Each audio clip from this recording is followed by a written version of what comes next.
Se dovessi sintetizzare in poche parole il mio percorso, diciamo, di vita e professionale,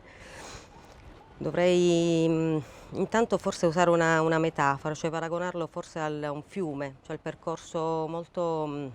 tortuoso di un fiume, forse di un ruscello, visto che insomma dobbiamo volare anche bassi. Perché è vero che ho cominciato i miei studi universitari in questa città dove mi sono formata, ma poi in realtà il momento più importante forse della mia formazione è stato un viaggio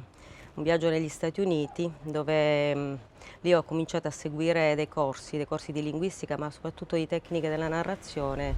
E il mio primo racconto, paradossalmente, è ambientato a New York ed è stato il racconto che poi mi ha permesso di frequentare il master in tecniche della narrazione presso la School Orden di Torino. A Torino ho trovato poi quello che è il mio lavoro, cioè il lavoro di editing. Quando fai l'editor devi fare un passo indietro come scrittore, come scrittrice e devi cercare di entrare nella poetica e nell'immaginario degli scrittori che di volta in volta editi e ti mette anche in condizioni di ripensare continuamente la tua scrittura. I primi miei libri non hanno ambientazione siciliana. In realtà una volta che io sono arrivata a Palma di Montechiaro ho avuto voglia di raccontare di questa terra che mi sembrava emblematica di un aspetto importantissimo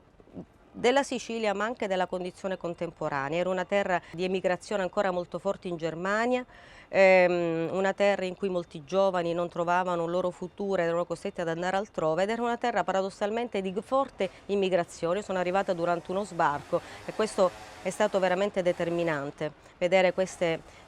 tracce di un'umanità in cerca di un futuro in una terra da cui la gente fuggiva perché non trovava un futuro. Da questa esperienza è nato il film La Terra Madre ed è nato il mio libro Senza Terra, che è veramente il mio primo libro chiaramente e palesemente ambientato in Sicilia. Prima c'era un altro, Il giorno degli orsi volanti, dove la Sicilia è molto trattata con una materia meravigliosa. L'altro momento importantissimo del rapporto con questa lingua e con questa terra è passato attraverso la cura di Terramatta,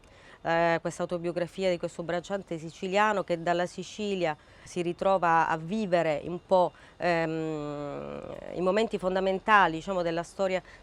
d'Italia, dalla prima alla seconda guerra mondiale, si trova in Germania, si trova in Africa, insomma veramente attraversa un secolo di storia e si inventa una lingua per raccontarla. Il bagno veramente nella lingua e nell'immaginario di questo bracciante semianalfabeta siciliano e nella sua immaginario, nella sua inventiva, nella sua ostinazione a conquistarsi le parole ha determinato in me un modo diverso di pensare la scrittura. Sono ritornata ma con determinazione, dedicando molti anni di lavoro a raccontare Palermo. E ho raccontato la città una città di confine, cioè quella città che vive da una parte a ridosso del salotto buono, che dall'altra parte invece è la città dei vicoli, è la città del sottoproletariato. Ho scelto il punto di vista del sottoproletariato, ho cercato di entrare nella mentalità, nel modo di pensare, nei sogni, nelle aspettative e anche delle delusioni di ragazzini o comunque di tutta l'umanità che vive delle vite molto, molto difficili, dove sono uguali magari i desideri, le aspirazioni, ma non sono uguali le prospettive. Credo che il limite per chi è siciliano a volte nel raccontare la propria terra è quello di servirsi di modelli precostituiti, di immaginari precostituiti, perché noi abbiamo una grandissima tradizione. Però credo che per raccontare oggi questa città bisogna mettersi in ascolto e capirla nelle contraddizioni di oggi, che sono anche molto diverse dalle contraddizioni di ieri.